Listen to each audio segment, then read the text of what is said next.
থাকলে খেত বা সংসারে একটা খরচা আছে তো সেটাও 1 বছর ধরে করে না, তাই তোকে 10 কাঠা জমি আমি বেশি দেবো।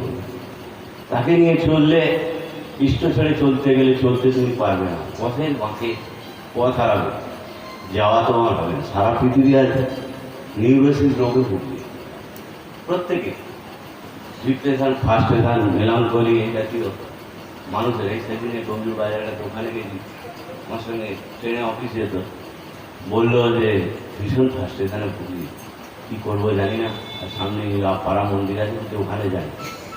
আচরণ করতে হবে, আমাকে আলাদা জায়গা করতে হবে না, কারণ আমরা যে ডিপি আর্ট করছি এখানে সবাই করছে, আমরাও করছি, এগিয়ে চলার জন্য নিত্য নতুন ঘটনা শুনছি এবং যাদের বাড়ি যাচ্ছি আমার তো মনে হচ্ছে আমার চেয়ে তারা অনেক এগিয়ে।